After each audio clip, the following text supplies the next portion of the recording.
It takes only 4 hours to learn the 12 steps and a lifetime to practice them.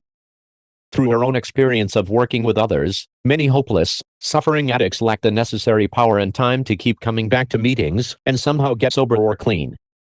Many chronic relapsers do not have the luxury of working the steps slowly, they need power now. They cannot wait months to a year to work the steps, they're barely hanging on as it is, and it's just a question of how soon they're going to pick up again. That's why, all across North America, there has been a revival of beginners classes where a suffering addict can take all 12 steps in a matter of a few hours. They can receive an intelligent presentation of our way of life and make the decision as to whether or not they wish to accept this life without reservation. Moreover, they can find a power greater than themselves quickly and be restored to sanity fast by taking this very simple program. Beginners meetings were held throughout the US and Canada during a period of time when AA witnessed 50-75% recovery rates from alcoholism. Newcomers quickly learned how it works. They had conversion experiences, discovered a new way of living without alcohol or drugs, and carried this message of hope to others. After completing the steps, newcomers, to ensure their own sobriety, helped others through the steps and led the beginners meetings. Ruth R., an old-timer in Miami, Florida, who came into AA in 1953, gave some insight into the demise of the beginners classes. Ruth recalled that the classes were discontinued in the mid-1950s as the result of the publication of the book 12 Steps and 12 Traditions by Alcoholics Anonymous Publishing Incorporated in the Miami area. The 12 and 12 replaced both the Big Book and the Little Red Book, and Step Studies replaced the beginners classes. In the process, the period for taking the steps was expanded and modified from 4 weeks to somewhere in between 12 and 16 weeks. The fourth step inventory was modified and became a much more laborious and detailed procedure. What was originally conceived as a very simple program, which took a few hours to complete, evolved into a complicated and confusing undertaking requiring several months. Studying the steps is not the same as taking the steps. In the beginners classes you take the steps. The Big Book says, "Here are the steps we took, not here are the steps we read and talked about." The AA pioneers proved that action, not knowledge, produced the spiritual awakening that resulted in recovery from alcoholism or addiction.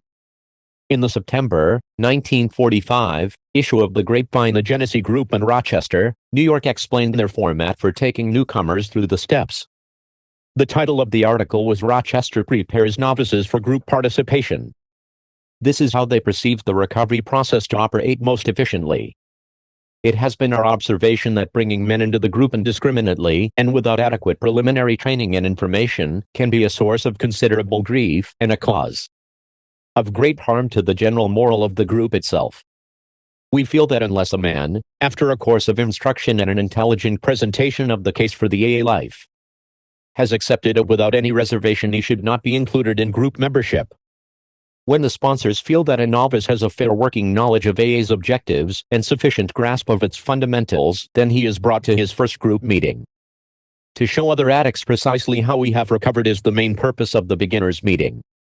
Our format quotes extensively from the Big Book of Alcoholics Anonymous, our basic text for recovery. Our notes, commentary, and gender-neutral changes are formatted in italics. Rarely have we seen a person fail who has thoroughly followed our path. Those who do not recover are people who cannot or will not completely give themselves to this simple program, usually men and women who are constitutionally incapable of being honest with themselves. There are such unfortunates. They are not at fault, they seem to have been born that way.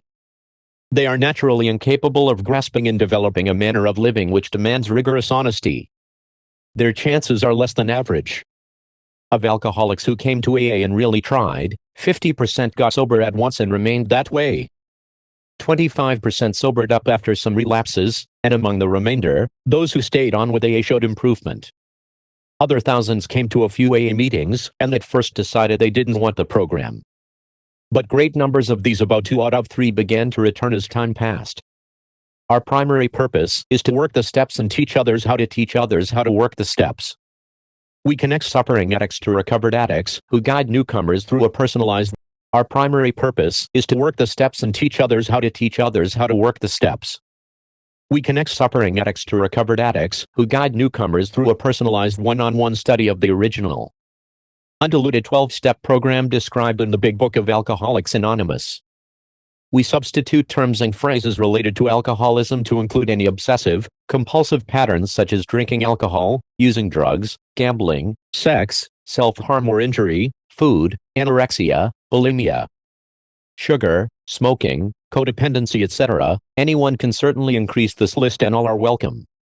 Download this free 12-step workbook that guides the newcomer through all 12 steps. This format is designed for 2 or more addicts working in pairs and can be conducted in one half-day, 4-hour session or in 4 one-hour sessions. For further insights on step work, it is suggested that everyone get a copy of the Big Book.